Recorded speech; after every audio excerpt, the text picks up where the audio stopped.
afternoon, everyone. My name's Justin Similuk. I'm the president of Rail for Alberta. We're a volunteer-run, nonpartisan society advocating for the establishment of urban, regional, and intercity rail service in Alberta. I want to thank you all for joining us here at Heritage Park, one of the few places left in Alberta where you can still reliably catch a train, to hear from the Premier and the Minister of Transportation of Economic Corridors on their plan for passenger rail service in Alberta. Rail for Alberta was established in 2020 with a desire for Albertans to have more choice in how they get around our province. Provincial rails making a resurgence, passenger rails making a resurgence in Canada and in the United States. As populations grow, governments recognize the potential for rail to connect cities, towns, and drive economic growth. There's many benefits to passenger rail. It provides an efficient way for people to travel. It helps fight congestion on highways. It has the potential to boost economic activity. It's safe, clean, and quiet. Quite frankly, it's just a pleasant way to get around, and we look forward to the day that taking the train can be a part of life for everyday Albertans. Alberta's ready for passenger rail, and we're excited to hear from the Premier and the Minister about how they plan to get the train out of the station. So without further ado, let me turn it over to the Honourable Premier, Danielle Smith.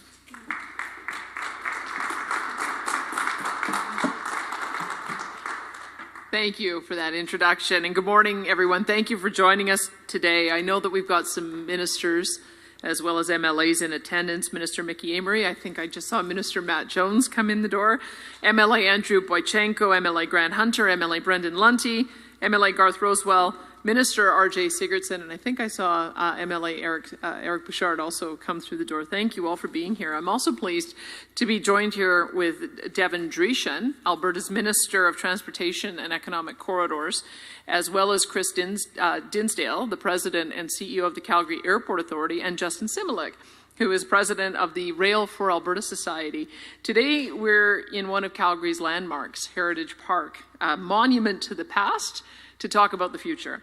Everyone recognizes that our province is growing rapidly. Last year, Alberta's population rose by more than 202,000 people. This is the fastest annual growth rate since 1981 and the highest among all the provinces. Thanks to rich resources, low taxes, a diversified economy, and lots of jobs, we expect that newcomers will continue flooding into Alberta. It's a tremendous blessing, but it brings challenges too, including mobility. Those of us who commute regularly already see and experience our province's busy roads and highways. Unlike Federal Environment Minister Stephen Guilbeault, we are willing to invest in those roads as well, but they aren't the only answer. Expanding our roads, freeways, and highways to be 6 or 8 or 10 lanes all the way across is not always feasible, nor is it always wise.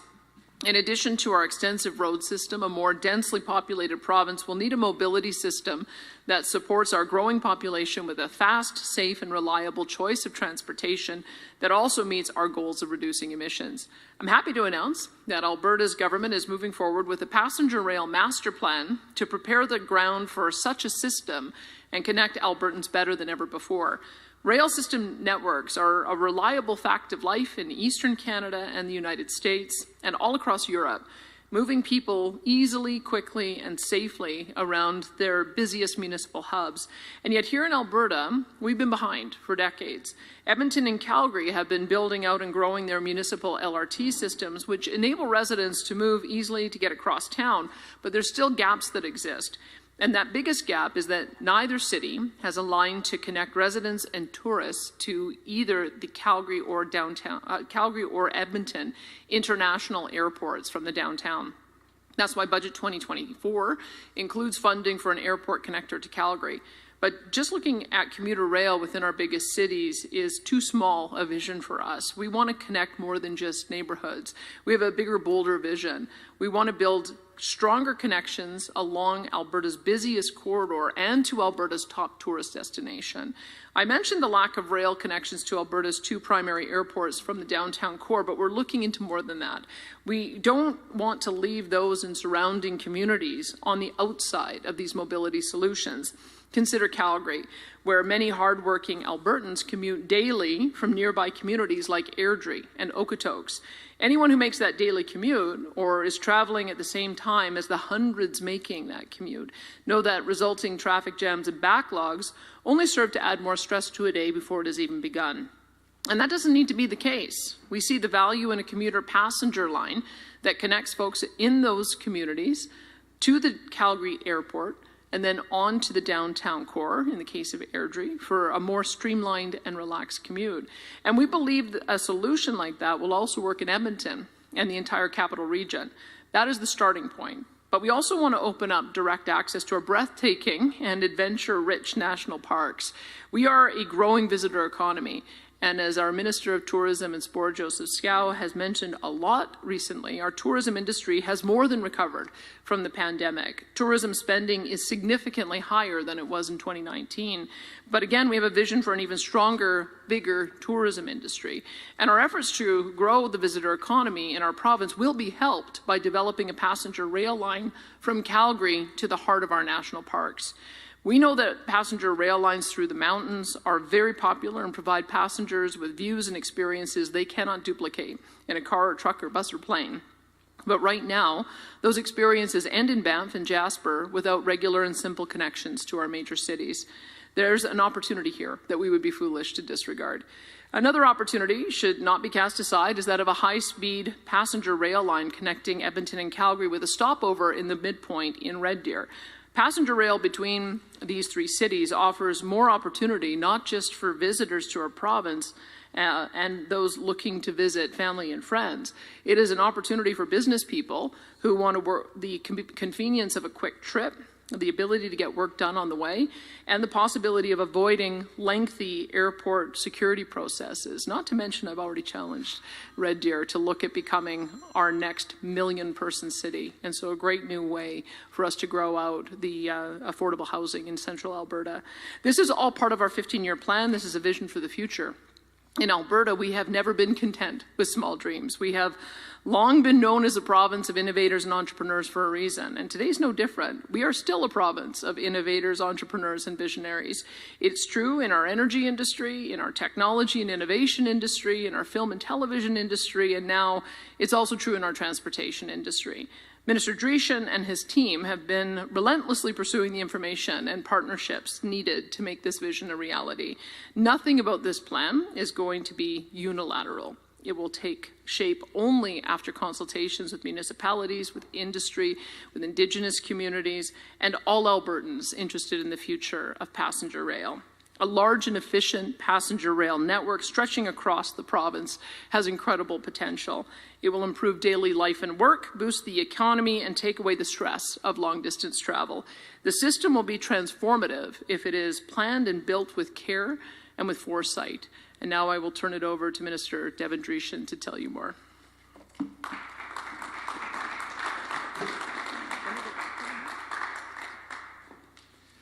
Well, thank you very much. And I know Premier Smith highlighted our provincially elected officials, but we also have Calgary City Councillor Chabot here as well. So thank you so much for joining us here and for everyone here today. And I'm honored to stand with Premier Smith to share the details of Alberta's vision for passenger rail with our Alberta Passenger Rail Master Plan. So to break it down, there's 6 parts to this plan. There is obviously the commuter rail from Edmonton's downtown to their airport and their surrounding communities. Also, commuter rail from Calgary's downtown to their airport, as well as surrounding communities. A high-speed rail from Edmonton to Calgary with a stop in Red Deer. To review regional rail from Banff and Jasper. A regional rail from Fort McMurray to Grand Prairie, as well as to southern Alberta communities.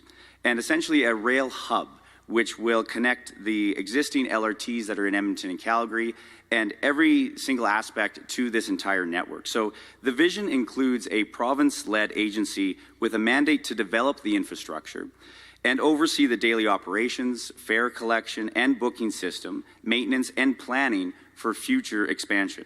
So this is an ambitious vision, to say the least, but so is Alberta. This master plan will look forward decades and will identify concrete actions that can be taken now to build the optimal passenger rail network for Alberta. As part of the master plan, our government will engage a wide variety of stakeholders, including Albertans, to gain their perspectives. The input received throughout the development of the master rail plan is critical to its success. The master plan will provide government with evidence-based information to make decisions that will have a massive impact over the coming decades. Today, we also announced a request for expression of interest for world-class detailed development of a master rail plan, which is expected to be completed by next summer. The development of a province-wide master plan will examine the feasibility of a commuter rail service and other potential intercity rail connections. The master plan will provide information needed to inform government decisions, including a comprehensive feasibility assessment and a cost-benefit analysis that will identify what elements of a passenger rail system should proceed and when. The plan will identify triggers for implementing infrastructure development such as population and ridership, as well as the optimal staging and expansion of the system as our population grows. It will also identify financial and delivery model options to consider the role of the private sector, the public sector, or a hybrid option. The plan will also assess governance options to develop and operate Alberta's passenger rail system. The master plan will include a 15-year delivery plan, which will provide clear options to government to lay out the next steps for government to turn this vision into a reality. Now, Alberta already has significant LRT systems in Edmonton and Calgary. In addition to Alberta's $3 billion commitment to support the LRT expansion in Calgary and Edmonton, our government has dedicated $43 million in new funding as part of this year's budget to support Calgary's Blue Line LRT expansion towards the Calgary International Airport, and funding to study the last leg of the Blue Line to finally connect all the way to the Calgary Airport. But this project will extend the existing Blue Line LRT to 88th Avenue, providing LRT service to Northeast Calgary. So ultimately, during this development of this long-term strategy that we're announcing here today, we look forward to hearing from Albertans and working with municipalities, Indigenous communities, and the private sector on this vision. It is the start of a historic idea that will make Alberta the best place to live, work, and raise a family for generations to come. Thank you, and I'd like to invite Chris Dinsdale, the President and CEO of the Calgary International Airport, to the podium. Thank you.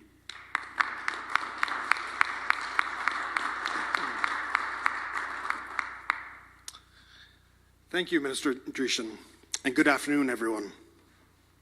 Before I begin, I'd like to thank Heritage Park for hosting us here today. As one of the many beautiful attractions here in Calgary, we're excited to have recently welcomed the Heritage Park into our terminal at the arrivals level to celebrate their 60th year of operation.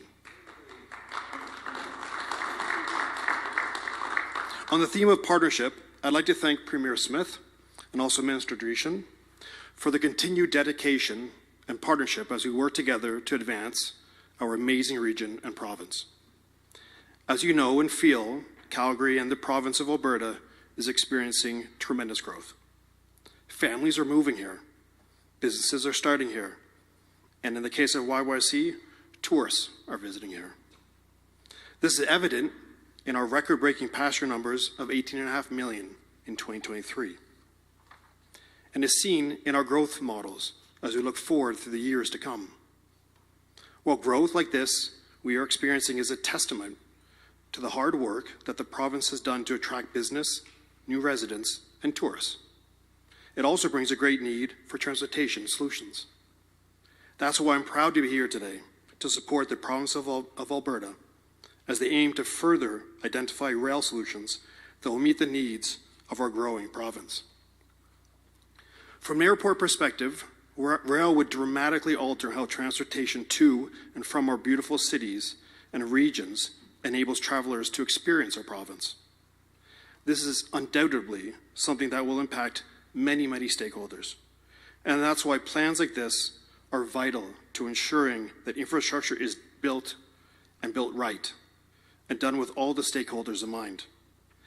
That brings me to exactly where I started, which is partnership. YYC is excited to be able to continue our contribution to this work for the benefit of our community. There has been and continues to be great cooperation between all involved, and we look forward to this continuing. Ensuring sustainable growth in our province and our cities will require all hands on deck and countless conversations as we move forward. Today is a critical step in doing just that, as we find innovative solutions to better connect those who make this region home, or as a destination to make lasting memories. Thank you.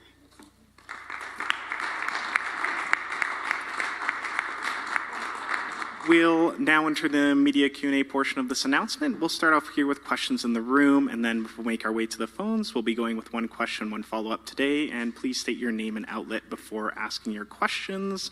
And with that, we'll go to our first at the mic here. Hi, Premier. Hi. Adam McVicker with Global News in Calgary. 2014 was a decade ago. There was a report done by the Standing Committee looking at Alberta's economic future. It mentioned that while the commuter rail between Calgary and Edmonton was a good idea, it wasn't feasible at the time. It would have required 10 million users a year. I know it's been a decade, but what has changed in your government's eyes to suggest moving forward with a plan like this is so important? Well, one thing is that we're approaching 5 million, and we're continuing to see a growth trajectory, once again, that has returned us to the kind of growth that we had in the 1980s. But part of it is taking this in pieces and doing the things that make the most sense right now. When I visited the Metrolinx in Ontario, one of the things that they told me in that very first commuter line they did between Oakville and Pickering, they established that in, I think it was 1968, when the Toronto area was 1.6 million people. So we're kind of in that zone in both the Edmonton area and the Calgary area, which is why we want to look at the pieces that make the most sense right off the hop. I would put it to you as well, seeing what has happened in other major cities like Vancouver, that I think there's an expectation for tourists that when they arrive at the airport, they should be able to efficiently get downtown with rail. So as the minister mentioned, there's 6 pieces to the plan. I suspect that the commuter rail is the one that is more feasible immediately, followed by, or in addition to, the airport lines. And then we'll have to get some advice on when it's feasible to build it out between Calgary and Edmonton airports. But I'll see if the minister wants to add to that. Yeah, no, great question. And from previous studies to this study, I think that the biggest change is it's looking in a holistic view. So it's not just one project and is it viable, is it not? It's connecting 2 regional lines out to our national parks for a heavy tourism play, as well as the commuter area around not just Edmonton and Calgary, but the communities surrounding, 13 communities surrounding by Edmonton and the communities surrounded by Calgary. So it is this vision, or this plan is a holistic plan that's never been studied in all the different pieces together. So I think it'll be interesting to see, obviously with new technologies, new train proposals coming in, and the governance model that we're also reviewing. The sequencing question is a simple question, but I think this expression of interest that we're doing to have global consultants look into the entire province of Alberta and all these different rail networks being connected, kind of like a nervous system, how they can be connected together, we'll find that in the following year. And I see the timeline there has construction in 2027. Would that be just the Calgary airport line? What would the 2027 be? So again, the sequencing, it's going to depend. So in our standpoint, if we can get this plan, we can actually then go after the year of the blueprint that we're designing here today. Then we're going to have private industry proponents on the regional lines putting towards their priorities or their plan, their train essentially, in this master plan and how it would fit together and how it would be pieced together. And then from there, if there are any provincial construction dollars, is kind of that budget 26 time period, and then construction as soon, best case scenario, will be by 2027. Okay, thanks. Sean Poles at Western Standard. As Adam said, there's been a lot of talk about it in the past. People have been talking about this like literally for decades. So why now? And what was the actual impetus for putting together a whole platform? I'll again let the minister answer, but we have an unsolicited bid process, and there were several different proposals that came in through that process from different private operators, one to Banff, one between Calgary and Edmonton. There was a Hyperloop, and we got to thinking, what happens about how do these all integrate together? Who's going to lead the discussions talking to the City of Calgary and the City of Edmonton? Who's going to lead the discussions talking to CN and CP about using their right-of-way? How are we going to solve the problem of the choke point getting into downtown? It seemed to us that was really only us who could do it. It requires provincial initiative to do that. But the other part is just looking at where other cities were at the same stage of development. It seemed to me that the commuter rail was the obvious step for us to take. The GO train, for instance, has been getting commuters into downtown Toronto for some time. I was fortunate to get a tour when I was there last summer, and I think that's when I came back and talked to Minister Dreeshen about would now be the time for us to initiate a broader discussion. That was part of it. The other part is that different governments have been building pieces of it. So if you talk to the Airport Authority, there is already some of the area scoped out for exactly this type of project, including the LRT being expanded out. Premier Stelmach set aside land for different parcels potentially for stations as we're assembling the land. So I think that different successive governments have developed pieces of this, but it seemed bringing it all together is going to be something that only we could do as a province. Minister? And again on the why, we look at obviously going to 6 lanes on Highway 2, adding 6 lanes to the ring roads in Edmonton and Calgary. We just recently completed 6 lanes on the Anthony Henday from the southwest portion of it. So we constantly review our existing road network and the billions of dollars that we spend obviously to keep up with our growing population. But it is something that to have passenger rail part of that network, that transportation network link, is something that successive governments, as the Premier just said, have looked at, and it's something that we're continuing to look at to see if we can alleviate road congestion by having a passenger rail network that obviously can just make life better both on the rails and on the road. I think on the Banff proposal that came out a couple months ago, a few weeks ago, they were talking about using hydrogen in the locomotives. Does any of that play into this? And if so, what kind of dollars would the province be prepared to commit?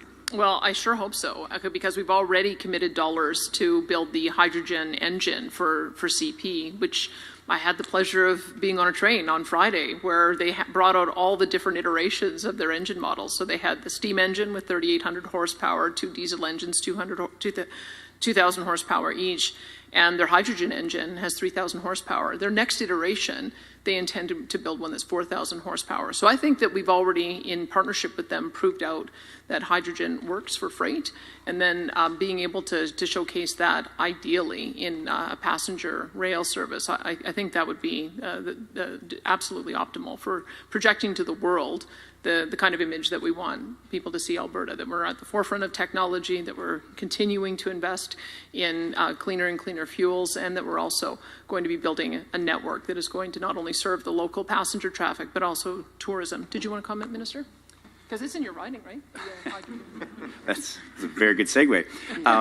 No, with CP, they actually in Biltons in Innisfail, they're actually retrofitting their diesel locomotives to make sure that they are hydrogen ready. So I think it is something that this CP initiative, they're looking into this, and obviously the jobs and the hydrogen essentially roadmap that the province has been going on with natural gas being converted to hydrogen and that value add for our natural gas that we have here in Alberta. It's a win-win to see that type of manufacturing happen here in the province. Hi, Premier. Jason Marksoff from CBC. With Bill 20, you allow corporations and unions to donate again to municipalities. So it's not just third parties. It's the same system right now in the provincial government. Are you looking to reintroduce corporate donations and union donations into the provincial fray as well? We're having a conversation about it. I'll be interested in hearing what the feedback is. But part of the reason to remove corporate and union donations was supposed to be to take big money out of politics. And I don't think it's worked, in fact. I think that the PACs aren't very transparent. I think that there's very high contribution limits to the PACs as well. I think, in fact, it's exacerbated the problem of having more big money and less oversight.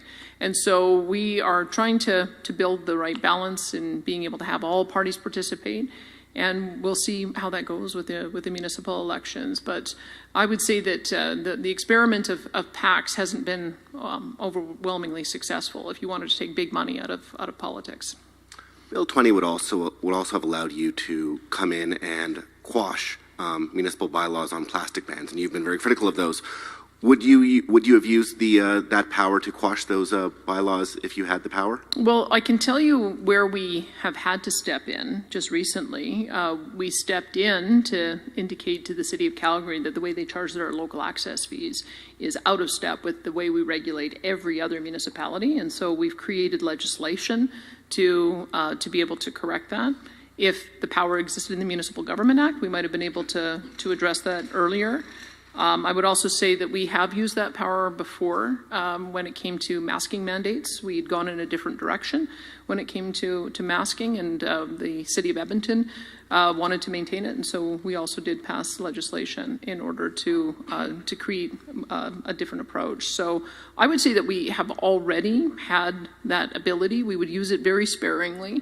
But that is just creating a few more guidelines and parameters around it. But sorry to clarify, that is one of the uses you would have used it for on that plastics bylaw. I didn't say that. I gave you two examples. Clarify what you would do with that. Well, I didn't say. I gave you two examples of where we did use it. So I think that gives you an example of the kind of thing that causes us concern at the municipal level. And so we would use it very sparingly, but we want to make sure that municipalities are not creeping into provincial jurisdiction, and that they're also not enacting policy that are out of step with the kind of policies that we're trying to implement at the provincial level. And those were two examples. Premier Bill Graveland from Canadian Press. You were talking about feedback on Bill 20. Alberta municipalities sent out a release last week. They're having another news conference today. Are you concerned that there seems to be some people concerned? Well, look, I mean, we did consult on a number of issues, and one of the things that we knew in opening up the Municipal Government Act is that we wanted to make a bunch of changes, and so we did hear feedback on the issue of political parties, which is why it's very narrow. It's just in Calgary and Edmonton, which is the place, quite frankly, where they're already running slates. Whether they're open about it and open about the connections or not, they're running slates. And so we felt that in Calgary and in Edmonton in particular, we needed to create some rules and transparency around that. When it comes to the issue of that I just mentioned about bylaws, we would use that sparingly, but I did give a couple of examples of where we have felt we had to step in the past. And follow up on a different subject, your thoughts on BC backing off on the decriminalization?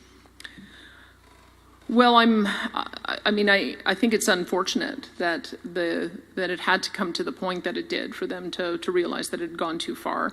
Frontline nurses were experiencing terrible working conditions. I think that was probably the catalyst. They realized that having open drug use in parks and playgrounds was not appropriate, and they found that their hands were tied in being able to roll it back themselves. And so I would say that we've taken a different approach in Alberta. We have a recovery-oriented system of care. We believe recovery is possible, and it should be what we're aiming for, while we continue to provide some of these safe consumption sites, as well as providing virtual opioid dependency. We're going to be, through our Canadian Center for Recovery Excellence, we're hoping to be able to get some good evidence about why our approach is the one that others should follow. So we're watching what's happening in BC. We hope that it helps to stem the tide of these drugs going into the market, but I don't know that anything they've announced so far is going to stop that problem, so it remains an active concern for us. And we'll take one more here from the room before going to the phones. Tyson Fedor with CTV. Premier, just back to today's announcement in regards to commuter rail, and the minister might be able to touch on this as well.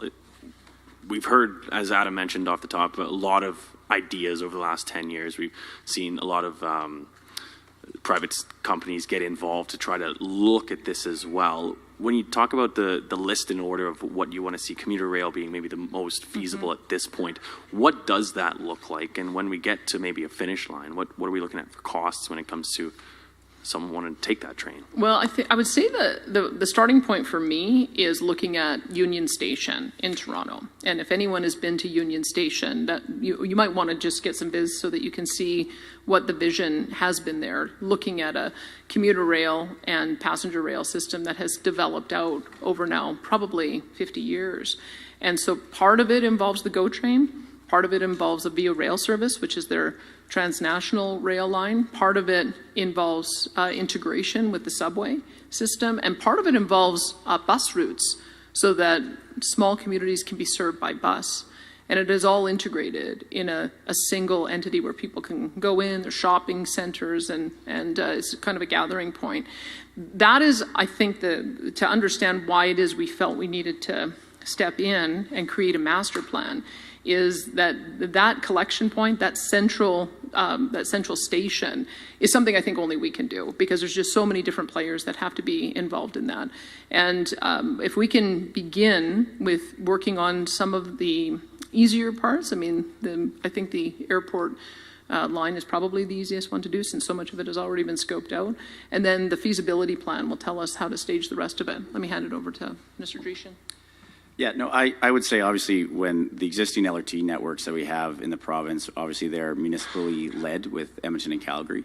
So obviously going into Edmonton and Calgary with a downtown stop, with the airport connection of any type of passenger rail or commuter rail, that's where, as Premier mentioned, we needed to have this province-wide overview. And so that study of partnering with the municipalities all along the way is something that hasn't been done before, of the different types of trains that will all be connected. So I'm looking forward to this review. I know a lot of the costing questions will come out in the feasibility study, the costing of this request for expression of interest, that will hopefully have some more answers within a year.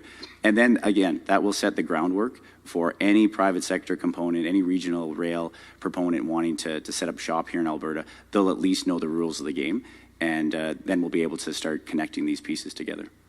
And Premier, finally, just back to Bill 20 here. We've heard from the mayor here in this city, we've heard from councillors up in Edmonton using words like threatening, intimidation, and authoritarian about this bill. What goes through your mind when you hear these politicians saying this? Well, look, there have been instances over the last 18 months where members of the left have asked us to remove council members. And there isn't a mechanism to do that. And I don't know in the future when there might be a cause for a province to step in to remove a council member, but that's what we were mindful of, is that this is something that everyone was asking for at one point about 18 months ago. There is also a need as well, I think, to give some clarity around the fact that we intend to defend our jurisdiction. From a provincial point of view, I think that I should maybe mention this, because I have mandate letters that I gave to all of my ministers and then rewrote them again when I got reelected. And in the Minister of Municipal Affairs, he was directed in his mandate letter to, in collaboration with the Minister of Justice, review the Local Authorities Election Act and make recommendations for any necessary amendments to strengthen public trust in and the integrity of our municipal election laws. So that was his direction, and this is what he has come back with. He was also directed to protect the province's constitutional right to oversee the governance of Alberta's municipalities without federal interference. And I also included a number of mandate items related to rail for the Minister of Transportation. That's led us to the announcement today. So I would say that the process that we go through as a government is that we listen and we watch for emerging issues. And if we find that we don't have mechanisms to deal with them in legislation, that we create those mechanisms. But it's only going to be, as the Minister of Municipal Affairs said, in the case of very extreme circumstances where he would feel a need that he had to step in based on circumstances or overwhelming public demand. So that is just in response to some of the things that we've heard in the last couple of years. Thanks, Tyson. We have time for a couple more questions. We're going to head to the phones first here. Operator, could you put through our first caller, please? Kelly Carterman, Globe and Mail.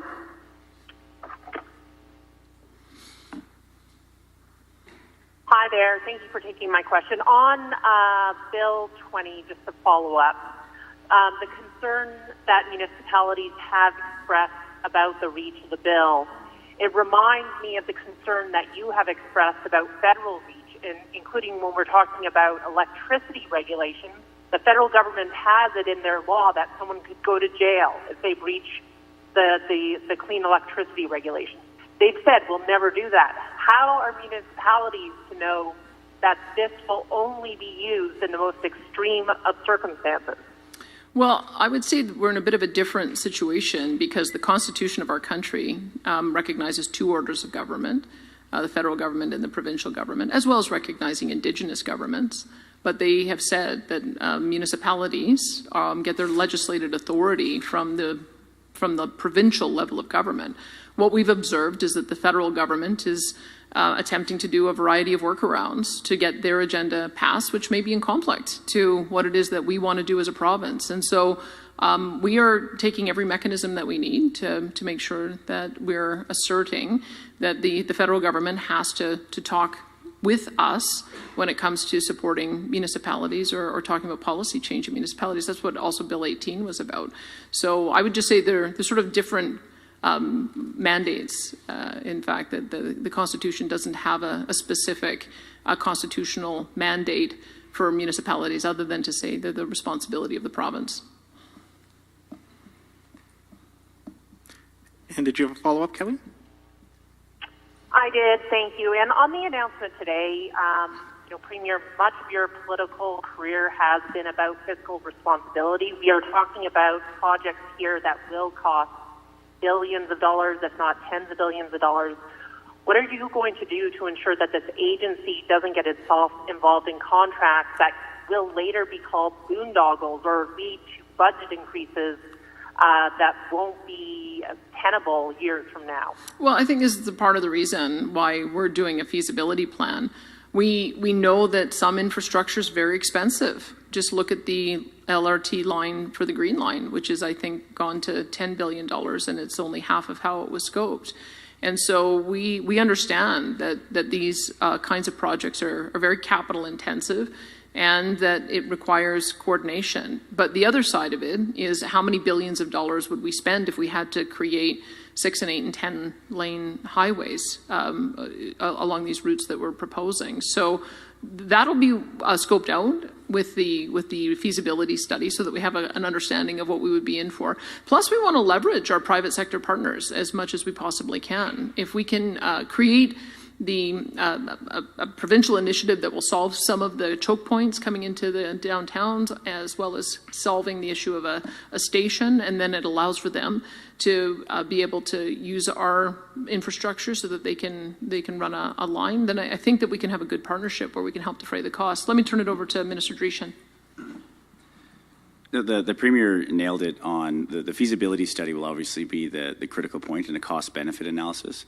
So we will have that comparison of road to rail, what it looks like, making some future projections of what the next 15 plus years are going to look like in the province. So having an efficient transportation network, no matter where you are in the world, is something that is be the main goal. And how best to achieve that is why we're taking the time to plan these studies so that we will have something that all Albertans can be proud of at the end of the day.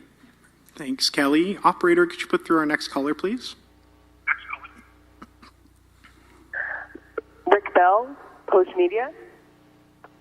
Good afternoon, Premier. I was just rereading a column from 2007 that spoke glowingly of commuter rail and had interviews of the mayor of Cochrane and the mayor of Airdrie, and people were pointing to Union stations and all of these in these outlying cities, and it sounded so exciting. That was, 16 and a half years ago. Pardon me for being skeptical, but we keep having these train stories from then till now. How can we, are you really serious about this? I mean, is this, I realize the population has grown, but people talked about that back in 2007 in the middle of a boom, and nothing ended up happening. So how can we be assured this is not just sort of the usual, here we go again, trains on the agenda, and not something really serious? What makes it different this time? Well, I think one of the things I would observe is that we were asking, I think, the wrong level of government to lead the conversation on this. That I think there was a hope that the city of Calgary would be able to build out the LRT to different municipalities, and you have to ask the question of why would the city of Calgary be motivated to spend that much money building out to the outlying communities when it's not their tax base. And so when you've got these intermunicipal issues, it seems to me that that's the very definition of when the province has to step in to be able to help. So that would be perhaps one of the differences. In Vancouver, they made a different choice with TransLink to be able to create a separate entity that does their transportation infrastructure. But in Ontario, they did a Metrolinx, which is an Ontario Crown Corporation. So when we were looking at the best way of trying to achieve this target, it seemed to me that the Ontario Metrolinx model was the best way for us to be looking at it and to take that lead role. So I think that that's part of it, is that you need to have a couple of things. Number one, provincial commitment, so that it can have the broad range of views, so that you're not dealing with different municipalities feeling like they've got to carry the water for another municipality. I think that's our job. But I guess the other part is having a Crown Corporation or an independent agency so that it can withstand the test of time. If this is a 15-year project, you're going to have changes of government that happen over that period of time, and you want to be able to maintain the momentum to be able to achieve the target. So maybe that's different, is that we've sort of reimagined how the governance would work. Plus, we're also very open to having the private sector collaborate with us so that we can build out certain parts of the line without it being 100% on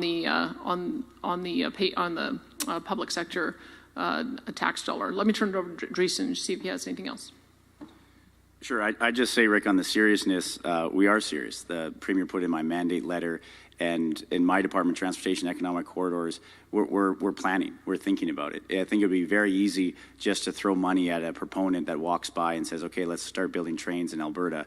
But we're actually taking the time to develop what a province-wide network could be and do that feasibility study and cost analysis to really understand it versus just jumping in with a new government announcement. And if I can ask a supplementary question. Yeah. You talked about big dreams. I've been around long enough to know that the Alberta government in the past, when they were trying to get out of the business of business, also was the province of big boondoggles. How can you assure Alberta's Premier, anytime there's these big dollars floating around, even the talk of them, there have been many problems in the past with other projects, and the Green Line LRT is already could be considered a boondoggle in terms of the amount of money compared to what people thought it would be. How can we be assured that when you see the feasibility study and everything else, we won't be looking back 10 or 15 years from now and saying this is yet another example of a boondoggle where a Alberta government with money got in trouble with it? Well, look, I mean, I think what you'll see is that's why we've separated it into 6 different projects, is that some of them are feasible right now, some may be more feasible in a few years from now, and some may be feasible further out.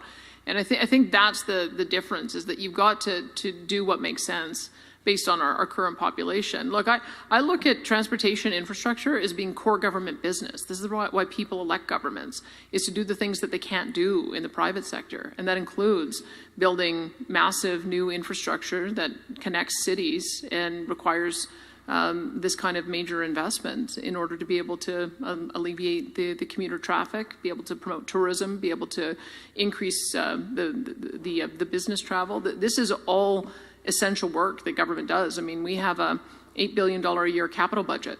And so I don't look at any of that as being frivolous spending. I look at that as being kind of essential spending for government. And this is one of those areas where we've now grown to a size where I think that this falls into that same category.